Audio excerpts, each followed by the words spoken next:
आइए अपने सिरों को झुकाएंगे और हम प्रार्थना में जाएंगे। हमारे स्वर्गीय खुदावंद, हम आपके निहायत ही शुक्रगुजार हैं। धन्यवाद करते हैं प्रभु जी इस समय के लिए जो आपने हमें दिया। हम प्रभु आपके नाम को ऊंचा उठाते हैं, धन्यवाद करते हैं कि आपने इस पुस्तक को हमें सिखाया। और प्रभु जी आज आखिरी अध्याय है जिस पे हम मनन करने वाले हैं। हमारी प्रार्थना है कि आप अपने पवित्र आत्मा से हमें मसा करें, हमारे बीच में आके प्रभु जी जुम्बिश करें, और कोई भी ऐसा शब्द ना बोला जाए, ना सुना जाए जो प्रभु आपकी आपकी तौहीन के हो, और प्रभु जी जो आपकी शान के खिलाफ हम बोल सकें। हमारी जुबानों को प्रभु जी आप अपने कब्जे में लें, हमारे कानों को, हमारी आंखों को, और हमारे पढ़ने को, हमारे समझने को प्रभु जी हम सब आपके चरणों में लेकर आते हैं। आप हमारे परमेश्वर, हमारे राजा हैं प्रभु। आप हमारे सृजनहार हैं, आप हमारे उद्धार करता हैं। आप हमारे बीच में आए, अपना अधिकार लें, और प्रभु हमारे जीवनों को सफल करें। यीशु के नाम से मांगते हैं, आमीन। Amen. आमीन। She is talking to someone. Okay, no worries, आ जाएंगे। तो दानियल 11 अध्याय जो था काफी लंबा था, पर हमने दानियल 11 में देखा कि परमेश्वर जो था, जो रेपिटिशन खुदा कर रहे हैं दानियल से। दानियल 2 अध्याय में हमने देखा कि उस मूर्ति के बारे में जिक्र आया, और वो मूर्ति जो थी सोने का सिर था, चांदी की उसकी बाजुएं थी और छाती थी, पीतल उसका पेट का था, और उसकी झांगे थी और टांगे लोहे की, और फिर जो है 10 उंगलियों में जो है वो बटा। दानियल 7 अध्याय में भी हम सिमिलर चीज देखते हैं, पर उसे पशुओं के रूप में दिखाया गया, और फिर खुदा ने जो है एक छोटे से सींग के बारे में जिक्र किया। और दानियल 2 में हम देखते हैं कि यूरोप के बाद जो है एक पत्थर आता है, वो टकराता है, यानी यीशु मसीह की दूसरी आमद। दानियल 7 में हम थोड़ी सी और एडिशन देखते हैं कि वहां पर परमेश्वर ने जो है छोटे सींग के बारे में जिक्र किया। उसके बाद वो जजमेंट के बारे में जिक्र कर रहा है, और फिर यीशु मसीह के आने के बारे में बात हो रही है। फिर दानियल 8 में हमने देखा कि दानियल 8 की प्रोफेसी जो थी वो मादी से जो है वो शुरू हुई, क्योंकि अब जो है दानियल वो मादी और फरीसियों के बीच में था। तो परमेश्वर ने जहां पर वो था उस प्रेजेंट सिचुएशन में, वहां से उसकी प्रोफेसी शुरू होती है। तो वहां पर फिर जो प्रोफेसी खत्म होती है वो छोटे सीन के ऊपर खत्म होती है, और उसमें भी जो है एडिशन दी गई। कहने का अर्थ यह है कि बार बार परमेश्वर रिपीट उन्हीं राज्यों को कर रहा है, पर बार बार उसमें एनलार्जमेंट जो है वो कर रहा है, बार बार उसमें डिटेलिंग्स जो है वो दी जा रही हैं। जब हमने दानियल 11 पढ़ा तो हमने देखा कि बाबुल का राज्य तो उस समय चला गया था। मादी फरीसी से उसने जो है फिर प्रोफेसी स्टार्ट की, और मादी फरीसी के सिर्फ वहीं पे नहीं छोड़ा, बल्कि उसके आगे राजा 4 आएंगे उसके बारे में जिक्र किया। यूनान का जो है वो यूनान का राजा, और उसके बाद उसके चार कमांडर्स हुए, और उन कमांडर्स में से जो है 2 कमांडर्स विशेष प्रोमिनेंट थे उन राज्यों, यानी north north, kingdom of south के नाम से उसे जाना गया। उनके बीच में लड़ाइयों के बारे में जिक्र किया परमेश्वर ने। फिर उसके बाद रोम के बारे में जिक्र किया, उसको एनलार्ज किया। रोम में 3 सीजर्स के बारे में जिक्र आता है। एक जो है वो Caesar, what you call it, Julius scissor.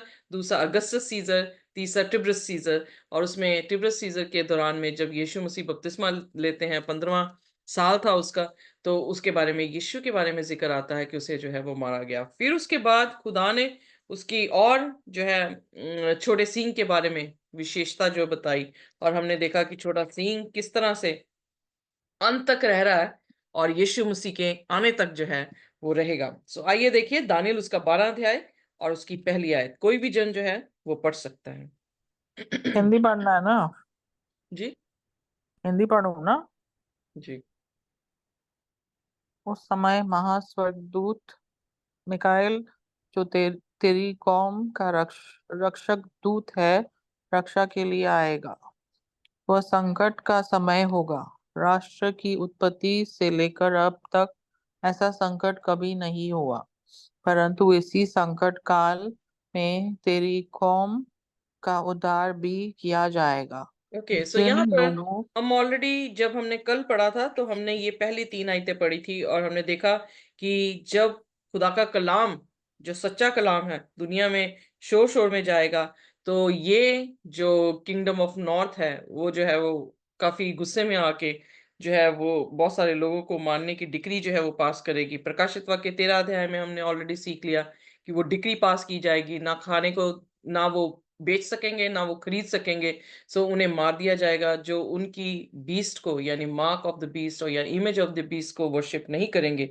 सो उसने आंकड़ा दिया 666, हमने आज उसका भी खुलासा किया। सो हम देख रहे हैं कि दानियल और प्रकाशित वाक्य साथ साथ जो है वो चल रहा है। सो जब उसने ये डिक्री जो है वो पास की है, और फिर दानियल 11 उसकी 45 में लिखा कि उसने अपने टेंट को जो है वो बनाया। सो कहने का अर्थ ये है कि उसने अपनी फॉल्स टीचिंग्स को जब स्थापित कर लिया और परमेश्वर के लोगों पे जो है वो अत्याचार कर रहा है, तो उसके बाद जो है 12वां उसका पहला वचन बताता है कि नो 45 में ही रहूंगी मैं। 45 में लिखा है, yet he come to his end. So यहाँ पर एक गुड न्यूज दी गई है। बार बार दानियल की प्रोफेसीज में हम देखते हैं कि ये छोटा सींग जो है वो अंत तक रहेगा, पर ये यहाँ पर अंत दिखा रहा है जब वो ये कह रहा है कि इसका एंड हो जाएगा और no one will help him, कोई भी इसको जो है वो बचा नहीं पाएगा। और उस दौरान क्या होगा, मिकाएल जो प्रधान दूत है वो अपने लोगों के लिए जो है खड़ा होगा। उस समय ऐसा ट्रबल का टाइम होगा, डोंट वरी सिस्टर तारन, ऐसा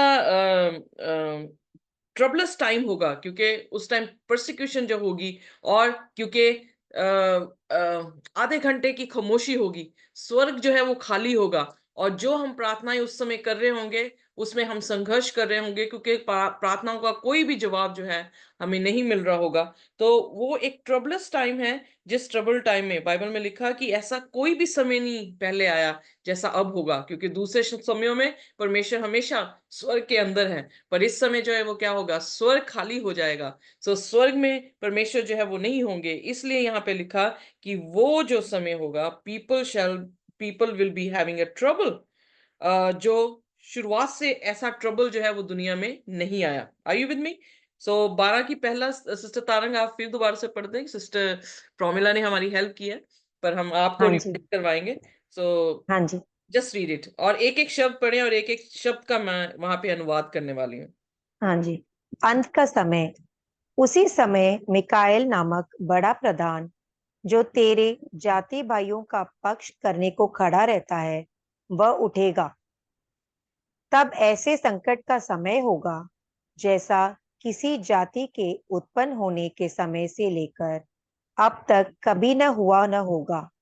परंतु उस समय तेरे लोगों में से जितनों के नाम परमेश्वर की पुस्तक में लिखे हुए हैं, वे बच निकलेंगे। ओके, सो यहाँ पर जो है वो बिल्कुल एंड टाइम है, मैं ऑलरेडी एक्सप्लेन कर चुकी हूँ।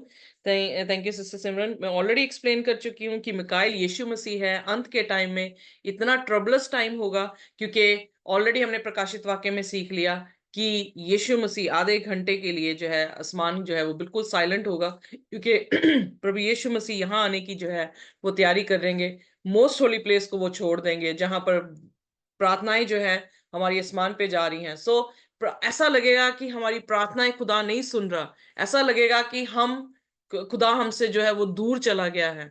वो ट्रबलस टाइम होगा, और बाइबल में लिखा कि प्रभु यीशु मसीह अपने लोगों को क्या करेगा, वहां से डिलीवर, यानी उनका जो है उद्धार करेगा।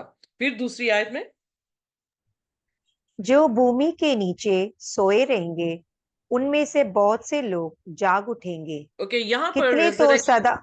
सॉरी सिस्टर जी, यहाँ पर रेजरेक्शन की बात हो रही है कि प्रभु यीशु मसीह जब आ रहे हैं उद्धार के लिए, तो क्या हो रहा है। जैसे ही हमने ऑलरेडी जो है यीशु मसीह की दूसरी आमद के चिन्ह देखे कि जितने मसीह में मरे हैं वो क्या होंगे, वो जी उठेंगे। सो उसने क्या कहा कि जैसे ही उसे अपने लोगों के लिए खड़ा होगा, जैसे ही वो उनको उद्धार करने के लिए आएगा, तो क्या होगा, जितने मृतक हैं वो सारे मिट्टी से, जो मिट्टी में सो रहे हैं, यानी स्पेशली यहाँ पे वर्ड दिया गया who sleep in the dust of the earth shall awake, जो सो रहे हैं वो क्या हो जाएंगे, जीवित कर दिए जाएंगे। कुछ लोग, अब पढ़ दीजिए सिस्टर जी। कितने तो सदा के जीवन के लिए, और कितने अपनी नामधराई और सदा तक अत्यंत घिनौने ठहरने के लिए। ओके, सो क्योंकि यीशु मसीह ने जब वो ट्रायल्स में थे, तो उन्होंने कहा था कि तुम मुझे जो है वो क्या करोगे, देखोगे आसमान पे आते हुए, बादलों पर आते हुए अपने बाप के दाहिने हाथ लाखों लाख फरिश्तों के साथ। सो इसीलिए प्रकाशित वाक्य 1 उसकी 7 में लिखा है कि हर आंख उसे देखेगी, और जिसने उसको बेदा है वो भी उसे क्या करेंगे, देखेंगे। सो यहाँ पर रेजरेक्शन है, उनकी रेजरेक्शन जरूर है, पर वो रेजरेक्शन जो है वो थोड़े ही समय के लिए है। सो सिर्फ ये विटनेस करने के लिए कि जो यीशु ने उनसे कहा था वो वैसा ही हुआ। अगली तीसरी आयत। तब सिखाने वालों की चमक आकाश मंडल की सी होगी, और जो बहुतों को धर्मी बनाते हैं वे सर्वदा तारों के समान प्रकाशमान रहेंगे।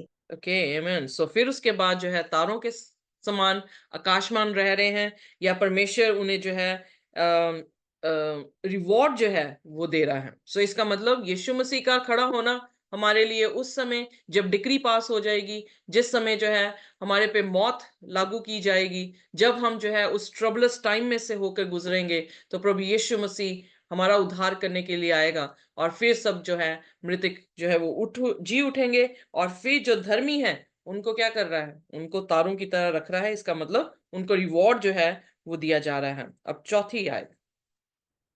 परंतु हे दानियेल, तू इस पुस्तक पर मुहर करके इन वचनों को अंत समय तक के लिए बंद रख। बहुत से लोग पूछ पाछ और ढूंढ डांड करेंगे, और इससे ज्ञान बढ़ भी जाएगा। ओके, सो परमेश्वर ने फिर दानियल से कहा, दानियल बुजुर्ग हो गया, उससे कहने लगा कि दानियल तू इस शब्दों को क्या कर, बंद कर दे और इसको सील कर दे। सील का मतलब अथॉरिटी किसकी है, परमेश्वर की है। ओके, सो इसको सील कर दे। और कब तक सील करने को कहा, एंड ऑफ द टाइम। जब यहां पर Daniel end of the time कह रहा है, तो वो कौन सी चीज को रेफर कर रहा है, बार बार दानियल में and of the time, and of the time जो है वो बात कर रहा है। तो वो 1260 साल के खत्म होने के बाद, उसके बाद जो 1844 में उसके न्याय के बाद जो थोड़ा सा समय रह गया, उसको क्या कह रहा है वो, एंड ऑफ द टाइम। सो वो जो है वो अंतिम दिन है, और उस दिनों में क्या होगा, क्या हुआ, लोगों ने पूछताछ जो है वो करनी शुरू की। 1800 में क्या हुई, पूछताछ शुरू हुई कि दानियल की पुस्तक आखिर बोल क्या रही है। 1844 में वो नॉलेज जो थी वो इंक्रीज हुई, जब एक मिस्टेक जरूर हुई, पर उसके बाद 1844 के बाद लोगों ने जो है कलाम को और पढ़ना शुरू किया, खुदा की और गहराइयों को जो है वो निकालना शुरू किया। उन्हें मालूम पड़ा सेंचुरी के बारे में, उन्हें मालूम पड़ा कि कौन सी वेदी को साफ करने का क्या अर्थ है, यानी प्रभु यीशु मसीह जजमेंट जो है वो हमारा इस धरती पर जो है हम लोगों का जो है वो कर रहा है। सो इस तरह से नॉलेज जो थी वो क्या हुई, अंत के दिनों में इंक्रीज हुई। सो 1844 में इसके बारे में, दानियल की पुस्तक के बारे में जो थी नॉलेज और जो इसका प्रचार था वो फैलने लगा। दुनिया बहुत बड़ी थी, समय लगना था। जैसे नूह के समय में 120 साल लगे उसे प्रचार करने के लिए समस्त जातियों को, पर खुदा का फजल था, पर लोगों ने उस फजल का जो है वो क्या कह सकते हैं, उसको नकार दिया। और नूह के समय में कितने लोग जो थे वो आर्क में, यानी उस किश्ती में जो है वो जा सके, सिर्फ नूह और उसका परिवार। So very very what you call, word नहीं आ रहा मुझे, कि it's not time to joke. ये समय नहीं है कि हम जो है वो जोक करें, ये समय नहीं है कि हम अपने आप को रिलैक्स कर लें, ये समय नहीं है। क्योंकि खुदा अपना कलाम अपने लोगों के बीच में, अपनी सच्चाई जो है अपने लोगों के बीच में दे रहा है, और अगर उसके लोग जो है वो इस चेतावनी को नहीं ले पाएंगे, तो अफसोस की बात होगी कि वो उस आर्क, आर्क कौन है, प्रभु यीशु मसीह, उसके बीच में अपने आप को जो है वो छुपा नहीं पाएंगे, और वो जो है बच नहीं पाएंगे। सो यहाँ पर परमेश्वर ने उससे कह दिया, इन वचनों को बंद कर दे दानियल, लिखवा तो दिया मैंने तेरे से, पर ये अंत के दिनों के लोगों की है, और अंत के दिनों के लोग जो है इसके बारे में पूछताछ करेंगे, और नॉलेज जो थी वो क्या होगी, इंक्रीज हो जाएगी। अब पांचवी आयत प्लीज। यह सब सुन मुझ दानियल ने दृष्टि करके क्या देखा कि और दो पुरुष खड़े हैं, एक तो नदी के इस तट पर और दूसरा नदी के उस तट पर है। पढ़ते जाए। तब जो पुरुष सन का वस्त्र पहने हुए नदी के जल के ऊपर था, उससे उन पुरुषों में से एक ने पूछा, इन आश्चर्य कर्मों का अंत कब तक होगा? तब जो पुरुष सन का वस्त्र पहने हुए नदी के जल के ऊपर था, उसने मेरे सुनते दाहिना और बायां अपने दोनों हाथ स्वर्ग की ओर उठाकर सदा जीवित रहने वाले की शपथ खाकर कहा, यह दशा 3.5 काल तक ही रहेगी, और जब पवित्र प्रजा की शक्ति टूटते टूटते समाप्त हो जाएगी, तब ये सब बातें पूरी होंगी। ओके, सो हमें ये समझ आता है 3.5 साल यानी 1260 साल जो है उसकी प्रोफेसी के बारे में जो है वो बता रहा है। ओके, सो अब 8वां वचन। यह बात मैं सुनता तो था, परंतु कुछ न समझा। तब मैंने कहा, हे मेरे प्रभु, इन बातों का अंत फल क्या होगा? उसने कहा, हे दानियेल, चला जा, क्योंकि ये बातें अंत समय के लिए बंद हैं और इन पर मुहर दी गई है। ओके, बहुत से लोग, आई थिंक आपको समझ आ रही है, राइट? मुझे यहाँ पे व्याख्या हाँ करने की जी, जरूरत नहीं है, सो पढ़ दे प्लीज आगे। बहुत से लोग तो अपने अपने को निर्मल और उजले करेंगे और स्वच्छ हो जाएंगे, परंतु दुष्ट लोग दुष्टता ही करते रहेंगे। और दुष्टों में से कोई ये बातें न समझेगा, परंतु जो बुद्धिमान है वे ही समझेंगे। ओके, ये भी जब आयत से आपको एक्सप्लेन करने की जरूरत नहीं है कि बुद्धिमान जो लोग हैं वो इस किताब को जो है वो समझेंगे, पर जो विकेट है, जो दुष्ट हैं, वो अपनी दुष्टता ही करते चले जाएंगे। सो यहाँ पर लिखा है मैनी शैल बी प्यूरिफाइड, बहुत सारे लोग जो हैं वो अपने वस्त्रों को क्या कर लेंगे? साफ कर लेंगे, पर जो दुष्ट है वो दुष्टता ही करते चले जाएंगे। सो वाइज क्या है? जैसे मैंने हमेशा ही आपको बताया कि यीशु मसीह ने जब दृष्टांत दिया तो उसने 5 बुद्धिमान कुंवारियां और 5 मूर्ख कुंवारियों के बारे में जो है वो जिक्र किया है। सो 5 जो बुद्धिमान कुंवारियां हैं उनके पास दीपक था, उनके पास ऑयल था यानी तेल था। और दीपक किसको दर्शाता है? खुदा के वचन को।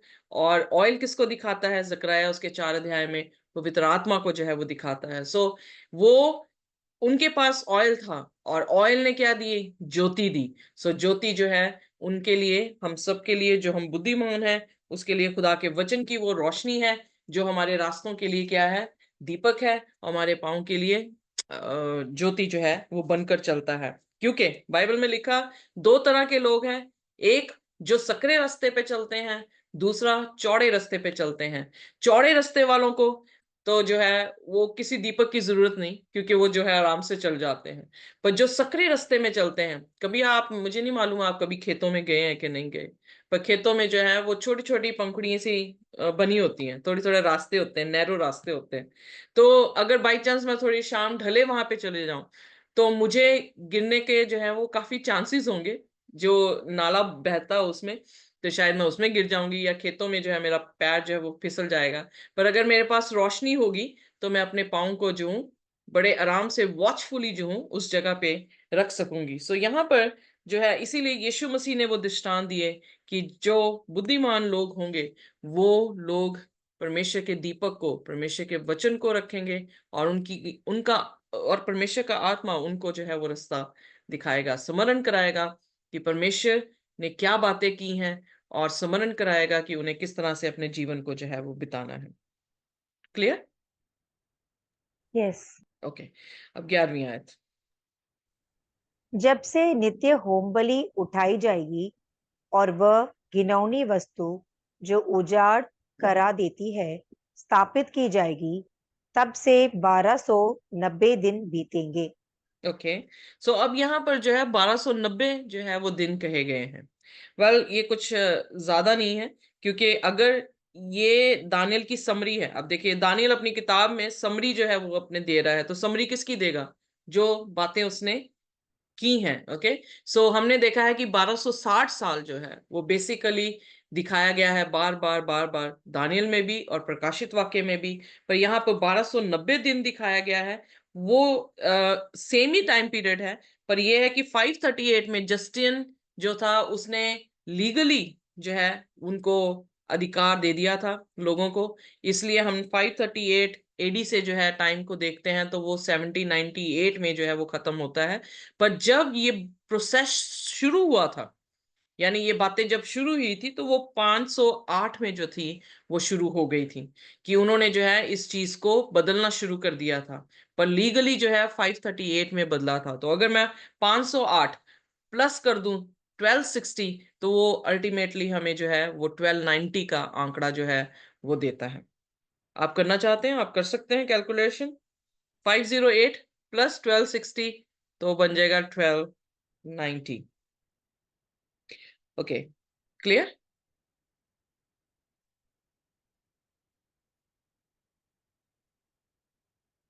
कैलकुलेशन कर रहे हैं? जी हाँ, कैलकुलेशन। ओके कोई बात नहीं। Matthew said 1268 and again 1768. 508 Hmm.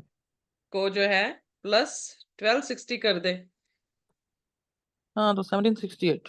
हाँ जी, 1768 का आंकड़ा आ जाएगा। सो एग्जैक्टली वहीं पे टाइम पीरियड जो है वो खत्म होता है।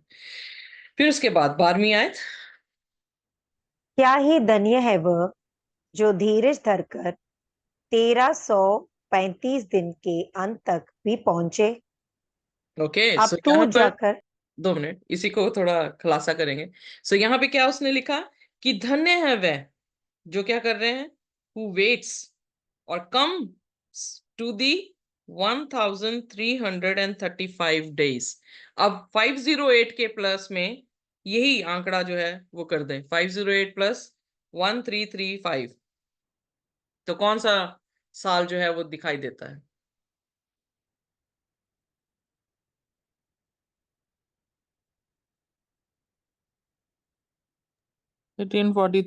या सो एग्जैक्टली 1843 में जो है उन्होंने क्या किया, खुलासा जो करके प्रचार जो है वो करना शुरू किया। उन्होंने जो है वो दिन दे मिलर, दिया।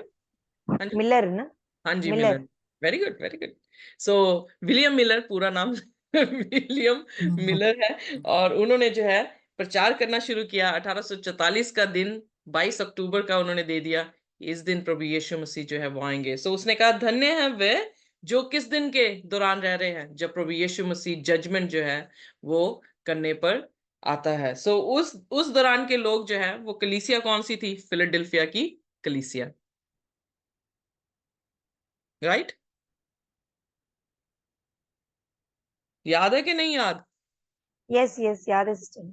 तो फिलाडेल्फिया की कलीसिया, यानी हमारे से पहले कलीसिया थी तो वो फिलाडेल्फिया की थी। तो हम जो है वो क्या है, लुदीकिया की कलीसिया के लोग हैं। सो इसलिए उसने कहा धन्य है वे जो वेट कर रहे हैं, and they come to the 1335। अब 13वीं आयत।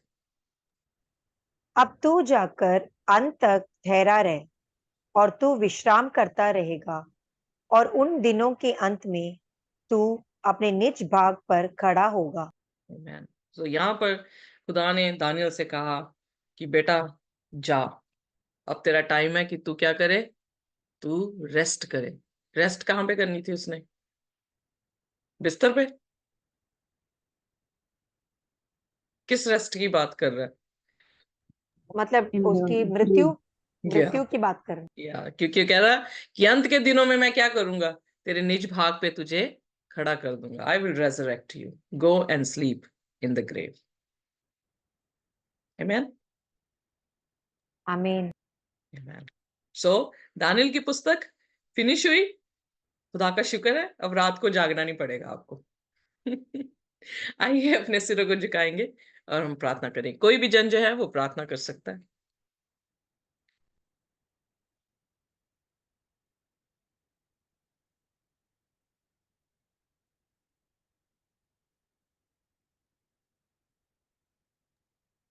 Thank you, हमारे Jesus. Father, we want to say thank you, Lord, for this day, Lord, that we've arrived to the last chapter, Lord.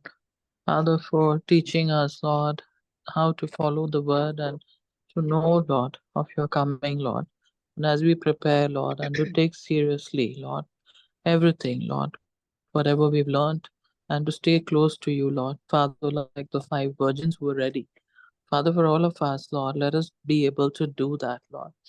For Ritu, Lord, we ask her a double portion of strength and energy, Lord, for tomorrow, Lord, for the meeting which she has. Father, we bring, Lord, everything to you, your throne room, Lord. We ask, Lord, for all our sisters out here, all our brothers out here, Lord, that you'll bless them abundantly. For those who couldn't make it tonight, we pray for them as well. For everyone, Lord, who's been continuously been on this program for Daniel and Revelation, Lord. We just pray, Lord, lot of word from you, and you speak into their lives. You share and you stay close to them. Thank you, Lord. We pray in your name. Amen.